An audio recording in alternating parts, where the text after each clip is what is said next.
We'll start off on the blue side, OMG over on the red, Victor LeBlanc, Energy Pacemaker's first two bans, and Maokai Thresh for OMG. So like I said, very standard 5.4 looking stuff so far. Yeah, Cool's been showing quite a lot of priority on the LeBlanc pick, which is, on the Victor pick, which is surprising to me. LeBlanc has been consistently banned against him. Ari makes it through the picks and bans, and although 5.6 isn't her favorite meta, she's probably a little bit stronger when the champion pools are at low health, as Amazing J just shows us the Garen. Remember, he actually locked in the Garen the last time we saw Energy Pacemaker play, but I think this is a bit of fun. Sejuani is one of the champions that's come through with the Cinderhulk changes. The Sejuani priority has been high across regions. I remain to be convinced by the pick. I feel like sometimes it's amazing, sometimes it just doesn't go there. Feast or Famine, it feels like to some degree, but Kalista, one of the most popular picks around. You're giving up a lot here with the likes of Sejuani and Ari available. And going, remember 5.6 shows a little bit of rise buffs. It's the dream, but I don't think it's going to be the reality. Well, let's take a bit of a step back here as EP have first picked the Kalista, like you've said, but the jungle's actually quite interesting here. Nidalee and Rek'Sai both banned out. Nidalee's jungle power, not too sure, we're still seeing a lot of play after some changes in the previous patch, and Rek'Sai, even on this patch, and 5.5 has looked fine as well. So strong junglers banned out there. That does leave the tanks open as well. There's lots and lots going on in the overall champion pool, but OMG right now might just stick to some old standards, and they do Hecarim and Annie are their first two picks. Hecarim taken away. You have to think from Amazing J, by far his most played champion, by far the champion showed the best performance on, but definitely very comfortable and knowledgeable about that pick. He's the one that brought it to the fore in the LPL, especially with the Ignite teleport summoners. Looks like he's considering Nara against it, and Sejuani again being moused over. Will we actually see the Sejuani come through? Because again, we skipped 5.5. I mean, there's always different schools of thoughts on whether you want to pick that Sejuani with such a dangerous first clear in a meta like the Chinese meta where there's so many lane swaps, so many aggressive junglers. It can be a risk, but it's locked in. Yeah, we do have it here. The Nara and the Sejuani going to come through, so big tanky front lane there for EP to start off their draft. We haven't seen Nara for a while, but both Going and Amazing J have had good-looking games on the champion in weeks of LPL past, but we'll have to see now, and if Loveland wants to play something aggressive into Sejuani, he's really the type of player that can punish these tank junglers. Absolutely. He's probably not going to pick up the Hecarim. You have to think that's a Hecarim top, especially with the summoners being moused over upon. People kind of tunneled very instantly when they saw Cinderhulk, acting like a death cap for health users, of course, 25% bonus health that you can build up, so you get a lot of scaling from your health purchases, and said, okay, now only tank junglers will be viable. You have to remember that with those dangerous first clears, Sejuani often 100, 150, 200 health at the end of her first clear. If you go for those skirmish junglers like Jarvan, like Lee Sin, like Rek'Sai, which is banned away in this game, if you invade aggressively, depending on how the jungle follows go, if we see lane swaps, there are potentially free kills to really set those health stackers behind and just to try and control the early game so you never get to the spot where 4,000 health Sejuani is impacting team fights. Yeah, and there's the aggression from OMG with the Lee Sin and the Lucian for their last two picks, but Energy Pacemaker do not have long left to lock in these last few picks, and a couple of new players joining the lineup. Things getting mixed up, last second change away from the Vlad, and whoa, back to Karma instead. Karma Jana, the last two picks for EP. So I thought Garen was a reach, but we're going with the Karma locked in. It must be a Karma mid at this point, unless we're seeing AP Jana action. Karma mid, a lot of potential power. It's a blind pick mid choice. There's no champions barring perhaps Annie that could really represent in the mid lane. So what will Cool have on 5.6 to deal with the very high early pressure of Karma? At level 1, that damage from your Mantrid Q is just insane. Yeah, I mean, people often complain about Karma support having high damage, but give Karma some AP, hit some skill slots, and you can do work there also. Cool is going to have a last pick here. He almost always gets it from his team, so not super surprising there. And Cool going to make us very proud on the first day here. Vladimir is OMG's last pick. And the instant lock-in of the double escape summoners as well. Vladimir's going to struggle in the early levels. Of course, the sustain only starts to ramp up when you hit that level 9 transfusion, when you pick up the revolver into the Will of the Ancients. In the early levels, Karma's high base damage and natural build of Morellonomicon will do a lot of work against Vladimir, but in the late game, you throw on that Hemoplague and then all the AoE damage from Hecarim, from Lucian, from Annie, there are going to be some titanic team fights coming through from OMG. Yeah, I have to think that's a pick for team there by Cool. It does combo well with the Annie and the Hecarim, which they both have, but Karma fine in the matchup. Good aggressively early on, good poke. The tether that slows and snares you still works through Sanguine Pool, so lots going on there, but let's go through our matchups here. Nara vs Hecarim in the top lane. Feels like we're back to the first few LPL weeks. Absolutely. Nara's fallen off in a lot of regions, not the LPL. Going to be Nara pushing in and doing work. This is the big matchup, though. Debut of Sejuani in the jungle on patch 5.6. Loving going to try and make the Piggy's life a real hell. Yeah, and there's Karma Vladimir in the mid lane, of course. Who would have expected anything else Karma to start off Vladimir week lineup. 10 of the LPL? Captain 57 back as well. He's going to be on Sejuani, so that's interesting for him. And here again, a new AD carry. Uzi's been so good on Kalista, but he's got Lucian into the matchup this time. And Lucian does match up very good against Kalista, especially in the early levels. Before you get enough attack speed to really proc that martial poise, you can't really get away from the piercing light. Lane swap's going to be the big question. Amazing J, he's not really wanting a lane swap because he's on the no escape. Sorry, Amazing J won't be one of the lanes because he's against a no escape top laner in terms of Go-Going. So it'll be very interesting to see whether Go-Going can navigate away from the lane swap. Of course, you're very prone to being turret dived if you don't have flash. Whether Amazing J will get the 1v1. It's hard to say, but in a lot of ways, there's a lot to be explored on patch 5.6 in the LPL. Vladimir for Team Comp. Remember, he tried Twisted Fate for Team Comp, and that went miserably poorly. For Cool, how will the Vladimir versus Karma matchup go? I'm not confident, but Cool, maybe he'll make me a believer. I mean, Cool always loves to do whatever he wants to do, so it's not too surprising to see him mix things up here. Very aggressive is OMG's team comp across the board, with the exception of that mid lane pick, so expecting a lot of action, especially in the bottom lane, I think, with Annie Lucian versus Janna Kalista, so there could be some fireworks. Uzi and Cloud definitely going to play aggressively there. I mean, Lucian, Annie, that's a very aggressive lane. Also strikes me a bit of a lane swap lane. Send Lucian in that 1v1 or 1v0. Have Annie roaming around with level 1, such a high-impact champion with the stun. Could be a lot of hijinks. Be interesting to see if we get the lane swap. Well, we'll see if hijinks do ensue. We're going to get straight onto the Rift.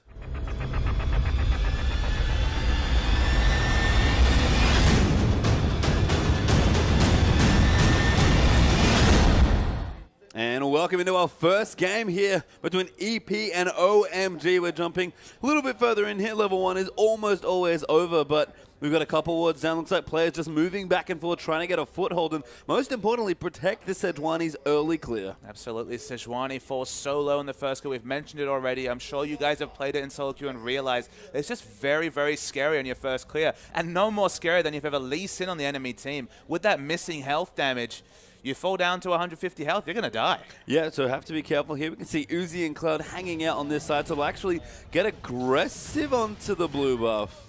Get a bit more than aggressive, probably just taking the small creeps away. Don't want to take the buff itself yet. We'll back away and not going to take a whole camp the Grump, but we'll just get a little bit of extra experience. And I believe they each picked up one, so both of them are going to hit level 2 a bit earlier, not giving the solo experience to Uzi. Makes sense. Cloud doesn't have the stun showing just yet. Could be a really impactful level 2 ping and what is now a standard lane. And it looks almost just like a leash, but it's very quick. They didn't miss a single creep as far as experience goes, so we've seen it a couple of times. It's very cute, level 1. That's the sort of stuff we love to see. Absolutely. It's just something you can't really factor in. You don't have to use a lot of health or mana. I mean, you're missing a bit of health, so there's a suspicion you took a comp, but you can't really judge how much experience these two have, especially in terms of solo or shared.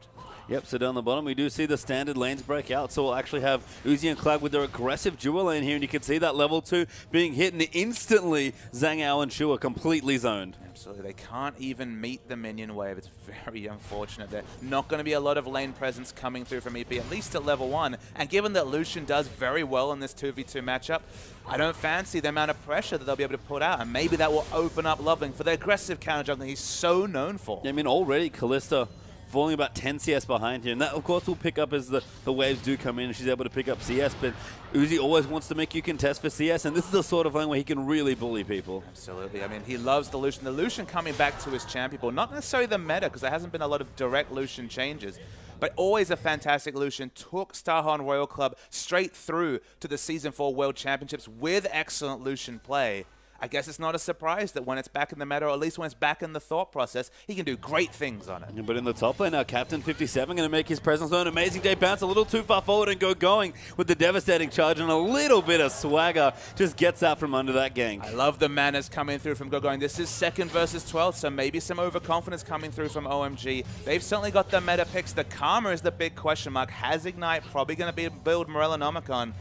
Can Cool get through the laning phase? So far, level 3, he's at least very healthy. And I wonder if Going might have taken away a camp early on. He's already used his teleport, and he's got a flask and a cloth armor, so I think he got some extra experience in gold. While we weren't able to spot it, you can actually infer it just because he doesn't have any potions as Loveling comes in for a gank. Not going to be enough damage, especially coming through from Cool this time, but the whole process is you start with just a flask. You don't spend the rest of your gold. You go get that first camp. You get the ambient gold from the 30, 40 seconds it takes you to clear the camp. And you go back and buy a full completed item. We've seen boots on Hecarim, and we've seen cloth armor. And cloth armor is the one he went for this time. Yeah, Amazing J, pretty defensive actually as Cloud just throws some poke there and there onto Shoes Jana, but saying the new player here for EP on Kalista, doing just fine, still behind Uzi in terms of CS, but probably okay given the state of the lane in general. And it's worth noting that EP lost a lot of experience because Kane had been their AD carry for a couple of years, been very much AD carry in the LPL the last time they were in the LPL back in 2013. So they lose a lot of experience. I'm not familiar with Zhangao as a player.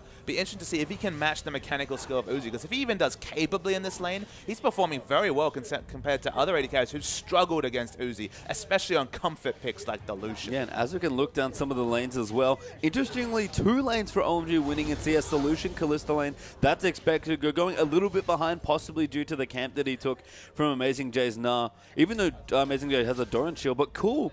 Very impressively ahead of the Karma in mid lane. I mean, very impressively is worth noting. Absolutely, page time. You'd expect Cool to lose this matchup. Doesn't come in with any combat stats, just the boots and 4 potions. But I guess the boots are helping him move away from the Qs in particular, avoid that burst damage coming through. And I got to say, the CSing's poor from low. He's coming back into the lineup after, I believe, 6 to 7, almost 2 months out of the team. He needs to be doing better in what should be a counter-laning matchup against Vladimir. Yeah, we'll see him, again, just move in for a little bit of poke. Karma mid. Haven't seen her in a while, but we'll see how that does shake out. Cool right now, getting kind of a bit of free time in the mid lane. That's exactly what he wants on this Vlad. Absolutely. I mean, scales so well with levels and items. I mean, Vladimir in general, if he could spawn into the game at level 16, he'd be one of the strongest champions in the game by far. He just has so many scale. I realize I said by far. That's right, chat. But he'd just be so strong with the AP and the health scaling on the passive. Levels give him more statistics. Rylai's and other items just do double duty and double dip for him. He's very strong in the late game. And if he gets in a short lane like mid, not even harassed out of lane, can get away with a boot start, you worry about the first team fight or the item buys coming through from this Vlad. Absolutely. As up back in the top lane, level 6s have been achieved for both Nah and Hecarim, so ultimates available, going probably just setting his defensively. That's been the common trend with the Ignite teleport Hecarim, and right now it's going to pick up some extra CS. Amazing J might go roaming, and Captain 57 actually had a fairly unmolested early jungle. Loveling is ahead as far as farm goes, but they're both level 5, and even look for a bit of counter jungling there. I mean, it's worth knowing that Loveling showed excellent presence in the mid lane, which might have forced Karma to really hang back and maybe contributed to the 12 CS advantage that Vladimir's been able to open up. But in the other lanes, just considering the pressure that's come through, the late game scaling on the whole is there for OMG. You've got Hecarim in the top lane. You'd fancy him in the late game compared to Nado. They're both pretty strong. You have Vladimir in the mid lane, definitely going to be the champion in the late game. Karma naturally falls off. Her Q damage can't get to the back line. So in general, tanks will absorb the very high burst, and AD carries will get away scot-free in terms of mage damage in the mid lane. In the bot lane, you'd probably give it just to Kalista in the late game, but honestly, Lucian's no slouch and is a tank buster. Will be able to deal with Sejuani once he gets a few items. Yeah, can they get the items? That's the question. OMG already had about 600 gold as Loveling lining up a gank to go going. Uses his ulti. Loveling going to jump back in, looking for the kick, but doesn't have it. Nah actually going to save him. Wallop there as well for a bit of extra damage. Loveling will chase. That Q lasted forever, but down the bottom, Cloud now in trouble as Captain 57's going to get his gank on. Not even level 6, and there's the first kill actually for Annie. Now Uzi going to pop his ulti, going, teleported down. Captain 57, little too low as Lucian's out of mana, and somehow a 1-for-1 trade there for OMG. Uzi's low mana bar was the reason they couldn't pick up any exit kills. Masterful use of the culling, getting, I believe, every hit onto Sejuani.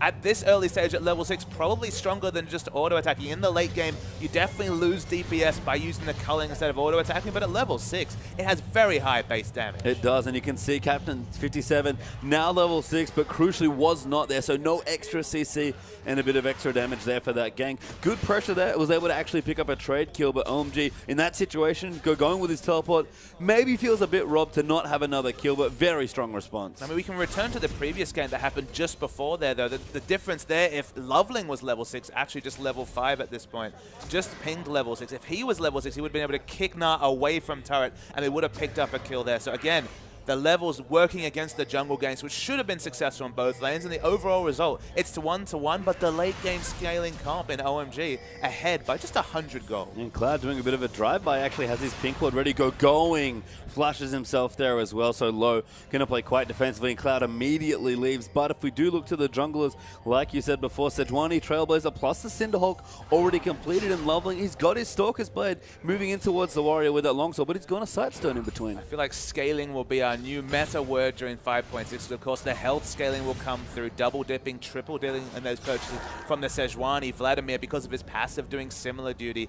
The scaling is so interesting between these two teams. Kalista's probably the one of the hardest champions to kind of button down upon. Is she an early game champion? Probably not. Is she a mid game champion? It feels like when she hits those two items, the Bloodthirster and the Hurricane, if you go for that AoE Renset build, she probably peaks at that point. But if you go for the single target build, very capable in the late game. And of course, you can always swap your item build, go from Phantom Dancer over a Hurricane at 6 items and do that single target damage. So in the late game, I'd probably give it just to Lucian just because he itemizes a bit more naturally for both types of damage. The ult comes in though. Cloud though does get popped up. Janna going to follow through. Annie probably going to go down and does indeed go to Kalista, so a good kill there. Now going in the top lane, could be in trouble. Amazing J props the wall. There's the Hyper coming through, flash forward. Last auto attack is enough, and Amazing J, a 1v1 kill in top lane. A solo kill on going, the all-star Chinese top laner. That's a big scalp for Amazing J. I love the fact that he was able to judge his damage very impressively. I didn't know as a caster whether that last auto attack hyper proc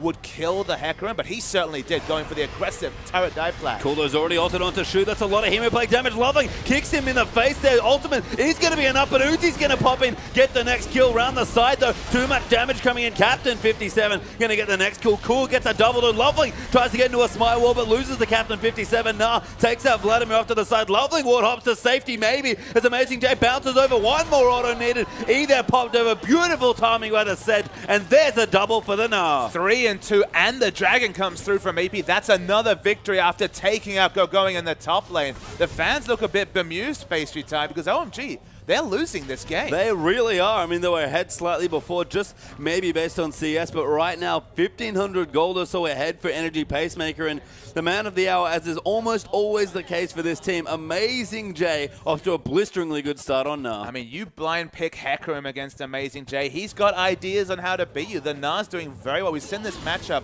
multiple times, but Amazing J, his lane dominance against this Hecarim, by far impressive compared to some of the other Gnars we've seen in the LPL. And it's not just any Hecarim. This is going, the star Chinese top laner. Love the fade here from Amazing to just for a bit of extra lane bully potential. And we're saying all this, well, this is a double or combat summoner Hecarim here with the Ignite. Absolutely, and losing trades with an Ignite is a worrying spot for the Hecarim. I believe he'd already used it during the almost turret dive. They looked to go for a turret dive, then had to back away. So in this situation, he's behind, I believe, 18 CS to the Gnar. Gnar's doing good things. We haven't seen a lot of Gnar, but in the late game, still very, very needs to be respected. Still has that engage coming through with the bounce and the wallop. So I mean, Gnar doing well. EP in general doing well. We thought maybe their Q was in the rack after we saw the Garen last time, Patient Time. We were a bit like, okay, they're going for the Garen top. Don't know if that's really necessary. Even before Bami's Cinder comes in, you can go for that very early Sunfire-like effect.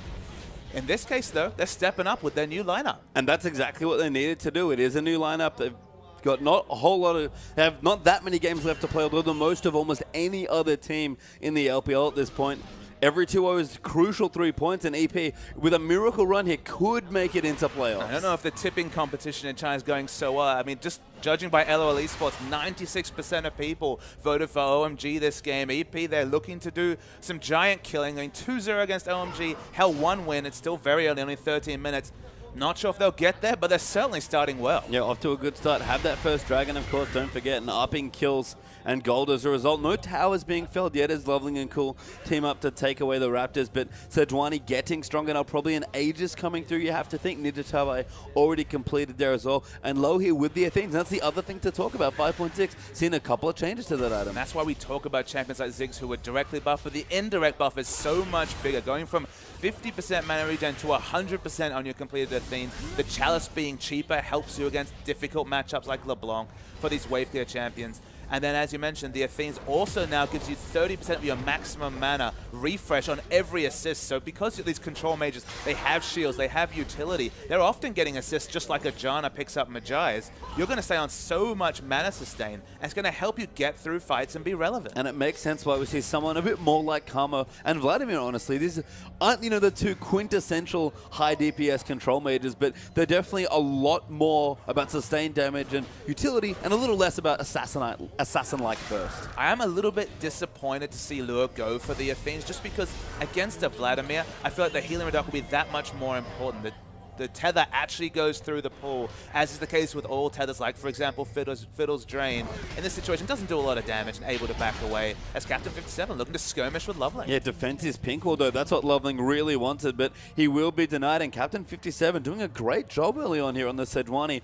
It's been a while since we've seen him. We used to see a lot of his Lee Sin when we did see him, but right now looking just great on the new 5.6 jungler. We still have to have a bit of pause, though, Pagedam, and remember that the late game scaling with a champion like Vladimir is probably in the pocket of OMG. So if they're not able to grow this advantage EP, we've already know that Karma in the late game, not really going to be damage relevant. Has some shield, has some speed, but isn't going to be damage relevant. So the damage is only probably going to be the Kalista they can really look at for consistent damage. You need to get more structures. You need to get a complete lockdown on Dragon. And we have to wait and see whether that's something that EP will be able to do. Because the late game, looking good for OMG. Yeah, and Zhangao looks to be going that mid-game build you described earlier as well. We had the early BF sword and the recurve, but have finished the Hurricane first for a bit more pushing power. And that means when those two items get completed, Sejuani and everyone going to be grouping together and trying to initiate because they have great hard engage. And the item timings are coming through. Infinity Edge and Berserker's Greave confitted for Uzi. That's a lot of damage. Hurricane BF sword, no slouch either for Zhangao. And those long, drawn-out fights, potential for Rensets are there. OMG, though, they're posturing very aggressively. And there's the piggy. Yeah, they found Captain 57. Ult there by going. Cool's off to the side as well. Kick already used by Loveling, and Cool will get that kill. Sejuani just didn't really understand the position, didn't have any ward coverage, but still was walking around the river and picked off by this OMG freight train. It's starting to roll, Pagedam. They're pushing into mid lane, and they're trying to get some turret damage. Yeah, the first group for OMG yields a kill. That's great news. Might yield a turret here as well. Lucian under turret's exceptional when it comes to damage on those structures, and doing well there. Tibber's tanking nicely. Shu trying to posture aggressively. Cool actually used his ultimate, I think, to zone them off, but Dragon back up in 35 seconds. We might see a reset. Yeah, worth knowing, turret damage from Lucian, excellent, but ability to siege poor because of the 500 range. That's why we saw the Hemoplague used. But with Dragon up in 25 seconds, no Hemoplague available. They couldn't even get the structure. OMG, we already see Hecarim returning to lane, does have teleport, but Ignite is down.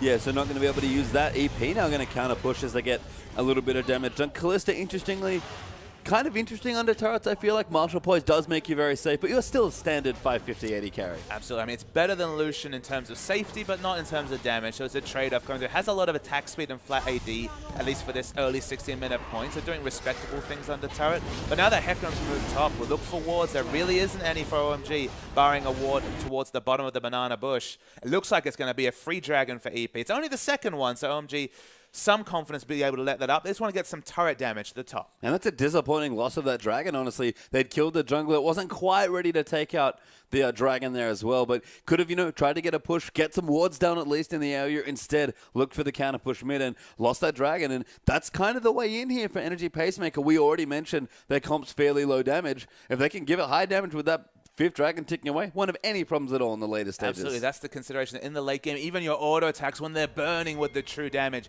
are very relevant from all 5 members of EP. But on the other side of the coin, if you've got late game scaling and you're not really hitting those item timings, give away that second Dragon especially. Maybe look for a fight at the third. It's only when the fourth is acquired, not necessarily for the statistics, but the timer towards the 5th Dragon, that you really have to be concerned if you're OMG. Because you've got Vladimir and Hecarim. You're looking pretty happy in the late game. Yeah, can confirm OMG did lose that Dragon, so EP now up 2-0. Tower did go down on the interim. They were finally able to take out the mid turret, it looks like. So OMG currently leading in turrets 2-1. And Cool going back for his first shopping trip. I guess maybe OMG hadn't had some gold spent, which is why they didn't want to fight around that next Dragon. But Cool kind of torn between a Rabadon and Zorozonis, but he'll have either one very soon. Maybe there'll be a team fight to really tell him if he needs the extra safety of the Zhonya's. I mean, Zhonya's is such a core item on Vladimir just because you have the pool, you have the Zhonya's, you know, you can go for 5 seconds of stasis, do your best Lissandra impersonation as Vladimir. The item timing's still not there though, because we see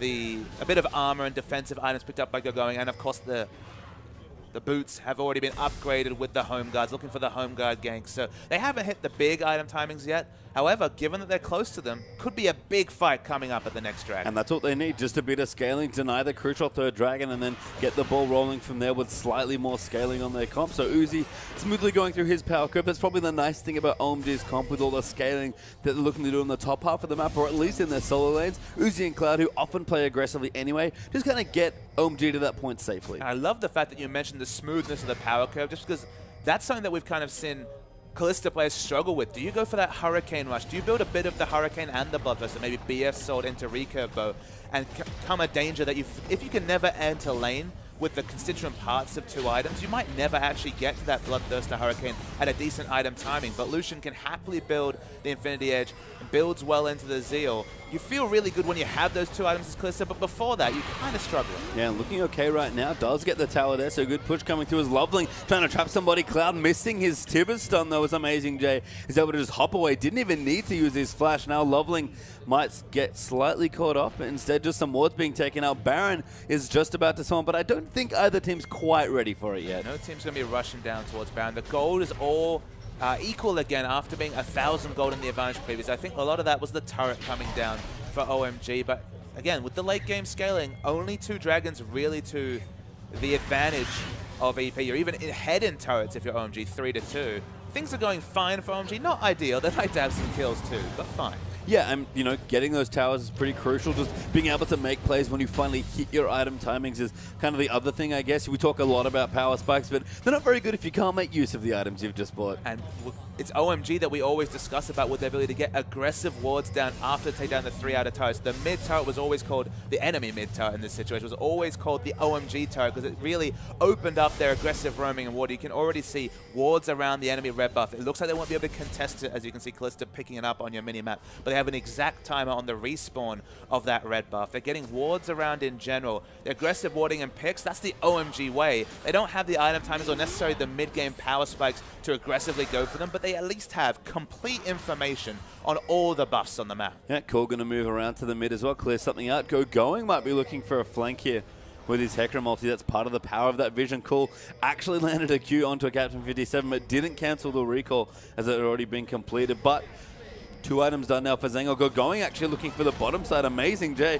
Not going to get knocked back though. Cloud going to try and find a stun, but realizes he's a little too tanky as Amazing Jay with his Randuins and the Spectre's Cal done, plus that Ninja Turbine. And instead they're going to try and siege up a tier 2 turret. Yeah, the big thing there, Hecarim wasn't looking for kill pressure. They're trying to rotate with their aggressive wards and try and get as much inner turret damage down as possible. Getting turrets down with a late game scaling comp just means that when you invariably win that team fight that you've picked for, you can just smash down the base and win earlier than expected, given that your comp has specific later power spikes around the 25 to 30 minute power spike timing. Cool's looking pretty good though. Zhonya's and the World of the Ancients going to be working towards, you have to expect a death cap. Already going to have a decent health and armor pool now with his health scaling on his passive. Cool at least is looking pretty good. Yeah, it's just going to go massive once he gets that death cap and really just overflow as far as all that passive scaling comes through. So OMG, you know, keeping the gold back to even now. EP were up a couple of thousand gold in the earlier stages, but OMG have brought it right back to a very cool, actually even gold, I think, in my last check there. So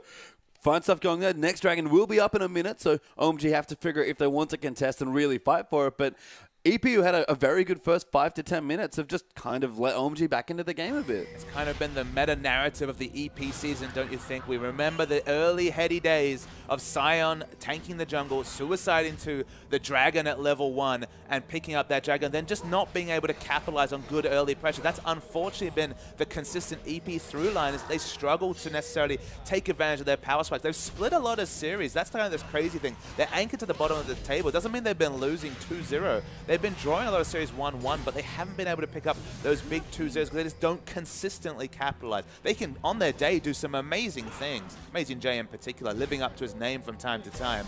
But in terms of consistency, it just hasn't been there from this LSPL, now LPL team. And it's the big winning teams that have shown that consistency, the ability to 2-0 people, and moving into playoffs, that is never more important than it is now here. And all those points that you might have wanted to pick up are now just lost in the fabric of time as Dragon going to get low there. Loveling wants to steal it, but a third Dragon will go to Energy Pacemaker. Amazing Jay ready to ult him. Going to get a coming, they want to, but he gets Fates called out, but Uzi just gets destroyed by the Wombo as said Jolty comes in onto 2. Now going, gonna run run away, but he'll die next as well. Cool, forced to flash well and truly away from everybody else. And EP, they get the third dragon and 3 kills. Pastry Shine, that was a wonderful team fight from EP, specifically the Gnar. We don't see as much of him recently, but it was a godlike Gnar under the turret onto Uzi of all people. His positioning around, it just feels like he hasn't been practicing against Gnar recently.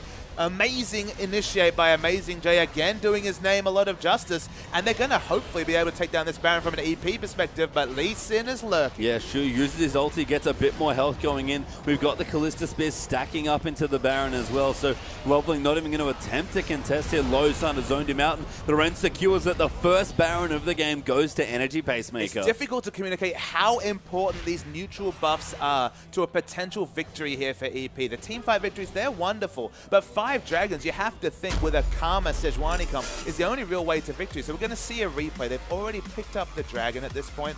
Amazing. This is an initiation from OMG. Everything. Hemo play, everything's up, but wait for the Amazing J. Double Gnar is just insane with the Glacial Prison. I mean, Uzi never got to move. He was just instantly dead. They pick off Going as well. Cool has to run away. That was some excellent team fighting from EP. They're hitting it. I mean, 25 minutes on, no big mistakes from this team. And it was a triple Gnar into triple Sedgehog because poor Cloud just evaporated by all the Wombo. Was barely there. CCception coming through there. Just couldn't move. I believe Uzi was spamming his flash button. Flash still available. Yeah, and couldn't use it at all. Couldn't use the dash. Nothing they could do after Going went in aggressively with his Hecarim ult. Does now have his Trinity Force, which might make their next fight or pick a little bit easier, but Energy Pacemaker hitting all their timings. It's not just the 3 dragons and the Baron. We've got the Death Cap done for Karma. That was completed in the last fight. Mikhail's now done a bevy of tank items now onto Captain 57, although no major ones completed yet. A Banshee's done now for Amazing J. It's an embarrassment of riches for Energy Pacemaker, and they need it because they have to press their advantage right now. And you're actually seeing the value of the Sejuani pick quite critically in this game. You feel like these Chinese teams, their communication, I believe it is an all-Chinese lineup for EP after the changes with Raphael and Drizzle, the Korean imports no longer in the team. Their communication to get that layering of CC was just completely wonderful. And Sejuani, when she's played to a complete maximum, when she's able to build up her health, get through the jungle. Remember Loveling, one of the greatest counter junglers in the history of League of Legends, not being able to hold down the Sejuani whatsoever. The Sejuani's getting big. The Glacial Prison and AoE CC lane has been wonderful, but Laura. Yeah, Lo gets caught. They kicked into a wall, and Cool will get a free kill for it. Captain 57 might look to go back in, but Amazing J's now in. Mega Enough on teleport coming in. The Fugo going, I believe, as the boulder gets thrown away. Hecarim trying to line something up, but pops his in, can't do anything else. Blue buff will go over to Uzi, I believe, who's currently starting. An Amazing J lining it up, but little late there on the steal potential. Does transform back into Mini Gnar, and they'll actually just look for a push instead. Those pink wards are so aggressive. One in the blue buff, one in the brush, just adjacent to it. I mean, EP, they think they're winning. They definitely are, and I love the confidence and aggression coming through for them, even after Low was picked up. And that's what you have to do against any team, really, especially OMG, who are so fantastic together in clutch situations. But with the comp they've got as well, we already talked about it, despite the Sejuani here and the decent late game damage from Kalista, OMG just have the better scaling. Hecarim will get big and be a massive threat. Cool is getting quite big, actually, has an Abyssal Scepter already completed. But until Lucian gets his 3 items, until Vladimir gets that Rabadons and really goes over the top, it just feels like Energy Pacemaker have everything they want. And that's why I was mentioning the importance of picking up those dragons, because as you look down the lineup, there's just not a lot of damage. I mean, we've seen 2 damage comps. This feels like a 1 damage comp coming through from EP, just with how Karma naturally can't do damage to the backline. You feel like 5th Dragon, that's their big win condition, and hell, they've got all 3 dragons at a very decent clip. It feels like the 5th Dragon, if it's going on timers, will be about 35, 36 minutes into the game. EP, they've played to their win conditions, what is a very difficult comp to execute. Remember, if they ever lose a team fight, a lot of these turrets have already been prepped earlier, a lot of structures will come down. The late game scaling certainly an OMG's advantage, but if you play a mid game and early to mid game comp optimally, you will win a game. Yeah, and Captain 57 even going to look for another pick. Cloud has to run out of his own jungle. As Amazing J might even look for a tower dive here. He's almost at the Mega Knight. Yeah, he's managed very well. Here is Uzi going to get jumped on. Loveland getting slightly caught as Amazing J going to hop forward, and instead Energy Pacemaker will take another turret here. Dragon back in 1 minute and 10 seconds. OMG are running out of options. I mean, rage management, the Narbar is harder to use with the later changes. You wouldn't know from watching Amazing J. He always has it prepped up when he rotates. That's the sign of a very practiced Gnar player. And that kind of vindicates playing this champion after this. Before, he was basically a no-brainer in a team fight. Now you really have to watch your timings because your windows of being a god, which is what you feel like Mega Gnar is with the kit that he has, compared to the Minar form, are much more compacted. But if you play it identically or optimally, it looks identical. And of the key team fights we've seen Energy Pacemaker win, Amazing J's Mega Gnar has been a big instrumental tool in those wins. So Dragon back in 30 seconds. Can Amazing J manage the Gnar bar? Once again, he's actually almost transformed, now actually transformed again. So you can just see his portrait on the top left there. Dragon up in 20 seconds. EP not quite in the area, and OMG might buy themselves a little bit of breathing room here. The Mega Gnar transformation coming through. So the threat of Mega Gnar, at least the bounce Gnar ultimate initiation, has passed for a little bit. Gnar coming back from base. The fourth dragon, again, it's that timer. Every dragon that spawns is 6 minutes away from a 5th dragon coming through for EP. They need that. That's their biggest win condition this game. That's what they've worked upon and prepped for 30 minutes of the game, and that's why they're posturing aggressively and ensuring that Amazing J can group and they don't have to use his flash. And honestly, Uzi's just kind of been caught out in the last few situations. He's got 3 items, Kalista does as well. These AD carries are a big portion of their team's damage, and we'll see if they can get any of that done. But right now, EP with all of their CC are aggressively getting on top of the Dragon. And it's worth noting, he doesn't really have any help in terms of peel, and he's going in the backline. He doesn't have a Mikhails. There's no other peel apart from Lee Sin, who's again been diving in. The Dragon's getting low. Loveling wants to steal it, but I don't think he can. Actually, initiate already. Cool. Gonna get locked up there. CC'd and dies with his pull-up, I believe. Flash still there as well, as EP will move back in. The Dragon did not go to them. It was actually stolen away, but they'll move back in. A massive team fight there as the double knockups come through. Zhangao gets the next kill onto Uzi. Cloud gonna fall here as well, and it's gonna be almost everybody getting shredded to pieces as Energy Pacemaker win another team fight. You can see Loveland had to go on your minimap just recalling. Couldn't do anything. It's gonna be at least a couple of turrets coming through from EP. The moment I saw the auto attacks, the free auto attacks coming through from Dragon, so we'll give OMG their first and more crucially deny the 4th for a while for themselves as it does respawn. But let's see that team fight again. So let's watch the replay. Watch Cool. He's in the front. Gets Hemopeg onto only the AD carry. Still a priority member. A 1 damage comp. Not too bad. Gets Nard and dies. You can see the CC bar just never ends when you're against Gnar, hitting the Gnar ultimate and the Sejuani. The fight continues, but Zhango's the one to watch. He gets instantly feared by Gogoin, but doesn't actually cancel an auto attack. Keeps auto attacking the whole time. The reinitiation knockup is wonderful coming through from the Fates call. And the moment I saw the auto attacks continue, I knew that was going to be a team fight victory for EP. Yeah, I missed how it started, but that replay really shows it. Fate's call into Arctic Assault into Charge Janna Tornado was absolutely wonderful. And Energy Pacemaker with all of the CC, and that's honestly what their team has as far as late game threats or just threats in general goes. Big team fight CC. They have used it in these engages just wonderfully. And Uzi's died in 2 fights. He hasn't used his flash in either because he's just never had a chance to. Since the changes in, I believe, patch 5.5, where the layering of CC has become more predictable. You don't have those many options to flash during a CC. We all remember Twisted Fates using Zhonya's or flashing when they should have been CCing. If you layer them optimally, and that's what we're seeing from EP, you can do some serious work on carries, and Cool and Uzi have been non-factors in the last 2 fights. This could be a second Baron for EP. Yeah, EP are on top of it, and that Warmog for Sejuani with the Frozen Heart plus that Cinderhulk. Sejuani, you sometimes worry about not getting tanky enough. Captain 57 right now is tanky enough. They're even going to pop the Talisman, I believe, to try and initiate. Amazing J pops back into Mini-Gnar form, so Energy Pacemaker intelligently back away, but they've got plenty of time here. If they go back to that Baron, OMG eventually have to find an answer. I mean, tanky enough is not something I'd really put into consideration. He's just tanky in any semblance of the word. Doesn't have a lot of magic resist, but cool. It's not like he's been doing too much in these team fights. His damage only really comes at 3, 4, 5 items. Warmog's Frozen Heart and the Cinderhulk, his health pool is over 4,000, doing a lot of damage through the Northern Winds W. Going to be damage relevant. Hell, the CC's already confirmed. We've seen it in the previous fights.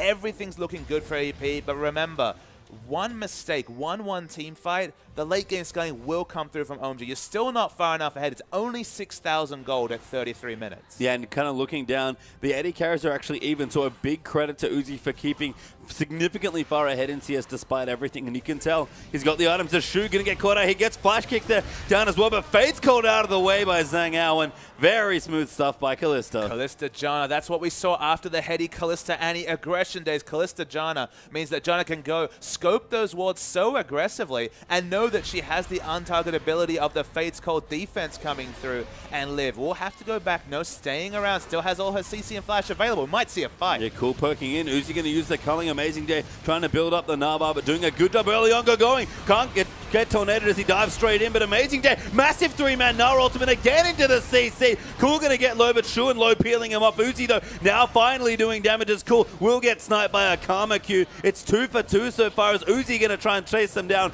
Going speedy enough to try and get them. Does get walloped by Amazing Day for some CC, but Janna will go down. Uzi still chasing you. Going might get caught up, but Loveling's going to find as well. Amazing Day doesn't quite get out as Loveling chases him all the way back through the bush. Actually goes down, though, because he doesn't have enough. Going tries to chase him, and as the dust settles, it is 6 kills, 3 for 3. And it would have been much worse for EP if they hadn't built up such an early lead, because the first person to die on the team was the Kalista, who is the only consistent damage threat. That's why they were all disengaging. That was why they were all kiting away, is they realized they cannot fight when the assassination comes on the Kalista. Now has the QSS, didn't have it last fight, and that would have been a significant difference because it was picked off first so crucially for OMG. And we had another great three-man set of CC between Sejuani and Na, but not enough this time without the damage threat, and that's it's threat, singular. We've talked about it already. It's kind of a one damage comp for Energy Pacemaker, and you see when that Kalista dies, things look very different. I mean, execution heavy is what we say about the dual threat comps.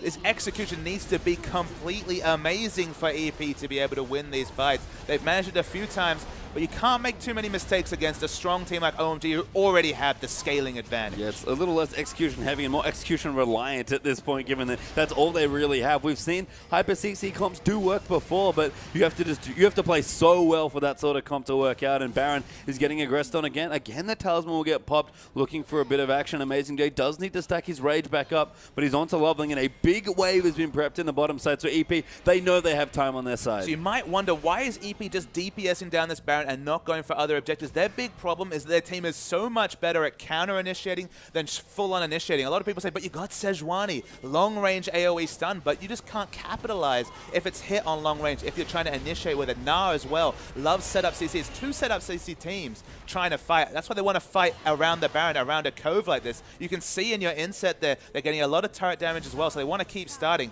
Watch Captain 57. Will he throw out the Cloud goes in, gets picked off though. Zhang Ao gets the first kill, and too aggressive there for the Annie. Now Amazing Day is going to come in. Uzi has to get away. A dash just dodges that boulder, but Captain 57 throws in the 2-man on. Gonna follow in with a knock-up as well, and Uzi got chased all the way to the Dragon Pit. Low going to get that kill, and AB going to conveniently get a 4th Dragon. Amazing Day was very smart with his positioning there. Walked through to the Dragon Pit knowing that Uzi only had the ability to quick draw, so to Relentless Pursuit over to the Dragon. That's the 4th Dragon. Of course, one of them stolen away means it's not a 36-minute 5th Dragon coming through from EP, but it is a timer on the game, and this late game scaling comp might not get the chance to just because EP, they have sewn up all the neutrals. Yeah, we saw that big stack of minions there on the top side. It is still pushing, so EP have to be quick about this Baron. A few members of OMG still left alive for it, so going to be looking strong here, but they are DPSing it down. Uzi crucially not here. He's a big damage shot on this comp, but going though, trying to make the difference there. Jump, dives in onto low, will get CC'd up. Those Captain 57 moves back in for the CC, and Kalista, when she gets target set up like this, just does so much damage. Now Cool going to try and make it happen, but Monsoon will reset. Cool, good damage, actually gets the kill onto Kalista. 1v5 there, going to get CC'd up though. Amazing J will dive back in. Cool gets a double kill somehow in and amongst it all, but EP still win the fight. Going to chase onto Cloud now as Amazing J pops back into mini knife bomb. Ridiculous karma damage, going to give Low a double, but no Baron. That's the crucial piece. Exactly. OMG hold off the Baron without Uzi alive, and if you're trading kills against a team with a late game scaling advantage, that's not ideal either. OMG need to keep them away from the 5th Dragon and the Baron. Otherwise, they'll be happy for the game to go. If those objectives do come through, though, EP should be able to sew up the victory. And you can really see how much damage this Vladimir can do as far as potency in fights. Cool went in, got a double kill, 1v5 by himself on the Vlad, so clearly has the mechanics down and has the ability down. I guess my question for you, Papa, is we've kind of gone through EP's comp. It's very different, very surprising very low on the damage, but is it the sort of thing where you feel like you have enough utility to get through even the high damage laners like the Vlad and Lucian? I don't feel like they can stand up in a true 5v5, but the one issue OMG has is they have a short-ranged ADC that does a lot of damage in a team fight, but they have no semblance of appeal for him whatsoever.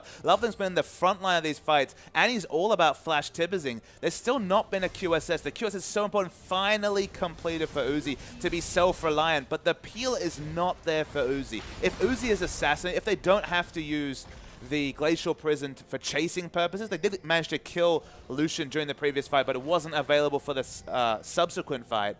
If they can get it onto the backline, if they can get Uzi and get a line into Uzi, they will win fights here, EP, unless something goes really, really wrong for OMG. So OMG, they're just going to try and get the layering they've looked for the whole game. We still haven't seen the picture-perfect Vlad ultimate into Hecarim initiation into Annie's Tibbet. Amazing J home guarding forward, actually no Narbar, so doesn't quite have enough for the Mega Narbar. Building up that rage, I think tired right now, so doesn't actually build any rage at all, but Loveling going to get zoned off towards the back there. You can see the Scuttle Crab currently controlled by OMG, and again, it's been the story of the last 10-15 minutes of this game, but a long, long Baron dance between these two. EP are waiting for Lucian to put a foot wrong and try and CC him up next to a wall where even the QSS won't prevent him from the CC stacking coming through from the Sejuani and Na combination. They don't want to go for the true initiation in the front. Cloud's taking a lot of damage. I think he's going to die here. He doesn't have many places to run it. Captain 57 might even use the ulti, but they're going to try and save it. Cloud will go down, actually just loses to Amazing J, and you know, the Karma damage, not that great on the tanks, like you said, but when you poke a squishy out like that, they die swiftly. When you're isolated from your backline, absolutely, but here's the initiation. Yeah, going, going to run, and they're going to try and make it happen. Cool flashing forward aggressively, but gets ulti there. Shu will reset with Monsoon. Uzi, though, a great flank, actually might have enough damage. Moves into the backline, gets the kill onto Kalista. Now going to fight Amazing J, but dancing around with the help of his team. Taking a lot of damage, actually, from the Karma. Uzi going to go down to Amazing J as Cool's going to try and hunt him down. Low and Captain 57 still kiting away, but going,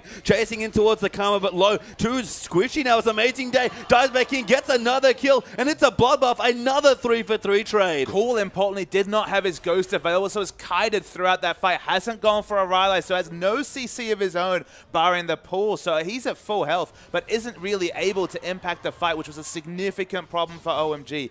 Uzi got the assassination onto the main damage rate. That was excellent play from him, but flashed over and died to the Gnar, which again was just another small mistake. But you can see the difference in these fights when he has a QSS and has the ability not to get caught out by one of the Glacial Prison or the Gnar ultimate, to previously where those abilities, even an isolation, spelled Uzi's death. And again, another somewhat split fight there for EP as well. Meant the OMG just made it look a lot better. So let's see it again. So Gogoni comes in with the Onslaught of Shadows, manages to lock up Zhang out as well. So he takes a bit of damage coming through.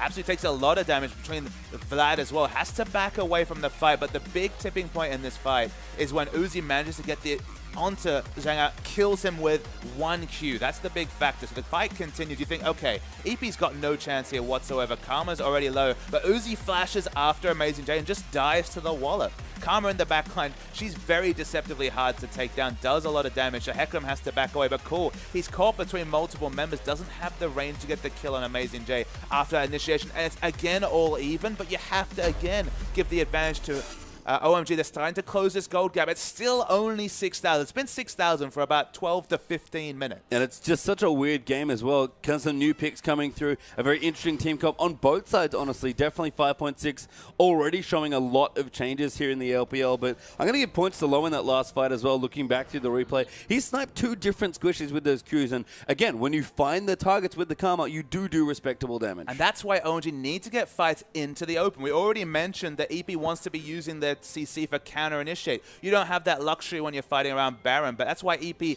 they're not going to Siege. They're not going under touch. They want to fight under the Baron, under the Dragon. Look for those big Gnar ultimates into a wall. Look for that consistent layering of CC rather than the single initiation CC. And just force the Vlad to lose vision, to not... If he doesn't have Ghost, kind of be gated around Ghost if he wants to be consistently involved in a fight, has committed to avoid stuff. I want to see Cool sell the Abyssal Scepter and get the Rylai. Amazing J, though, initiates onto him. Cool might get locked up again. So much damage coming as he finally pops a pull now, staying out, getting Dove on Bago going, but they knock him up and keep him safe. Amazing J peels off for the double wallop. Amazing Giant ulti there as well will keep them safe, and they've gotten the first kill. It's Going that's gone down, and now EP will get their 5th Dragon. The 5th Dragon means that everyone's going to be doing relevant damage. The auto attacks burning onto OMG.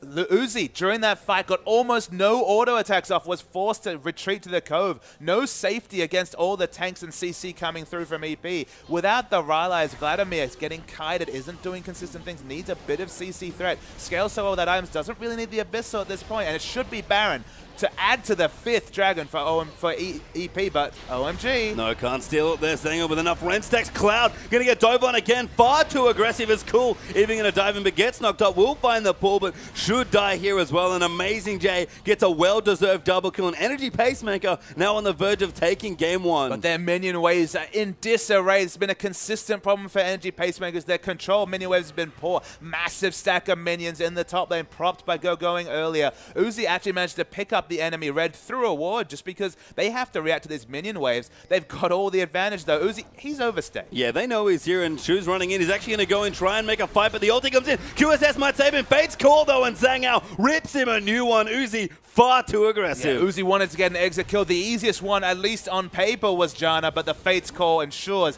that that is not possible. So now Uzi is dead. No wave clear up for OMG for at least 30 seconds. As Cool has quite a long death timer. They want to push in. They've got a minion. It's Baroned up. They've got 5 dragons. This should be a breaking of the base for EP. Yeah, Zhangao's just face taking it with the help of Karma Shields at this point. And Papa, we mentioned Kalista, still having trouble characterizing her as far as carries go. Late game might be appropriate, but with 5th dragons, I can't think of a scarier AD carry. And when you're moving to 5.6 and have huge tanks in front of you, you get all those auto attacks off because no one can walk past the Sejuani. Speaking of walk past, they're not interested in doing damage. They want to finish the game. Yeah, they are going to finish the game. It looks like a going getting too low. Cloud trying to run them off. Bubbling flanking around the side as Cool comes in, but the Janna will reset with the ulti. The Nexus goes down. An Energy Pacemaker take game 1, and Amazing J celebrates, throws his hands in the air. Amazing J with a new lineup as well, Patreon, bringing back low on Captain 57, who they jettisoned back in week 2 for their Korean imports, Raphael and Drizzle. Zhangao coming to this lineup completely unheralded as an AD carry, replacing Kane, their long-term member. We thought it was surprising when Gamteach could game off OMG, but now the bottom team, Energy Pacemaker, are 1-0 up against OMG. We thought this was the end. We were like, okay, EP's hopes of making it to the playoffs are dead with this series against tough opposition like OMG. Nobody told Energy Pacemaker, though, and they're still in with a shot. Yeah, Captain 57 returning to that lineup. Comes in, new pick here. We've seen it on 5.5, 5.6, but his Sejuani was out of this world. I mean, finally we see a Sejuani to really vindicate the buffs that came through. The Cinderhulk changes, the Sejuani change. Sejuani is definitely a threat to be feared on this patch. I expect to see more bans going forward if teams can be so on point with their communication to lay a CC in just an ideal fashion. Multiple fights in a row where Lucian had his flash available, just found no spot to use it. Yeah, and fantastic first game for Energy Pacemaker, and OMG will have to see if they can pick themselves up. Don't go too far, because when we return from the break, EP versus OMG Game 2 will be here.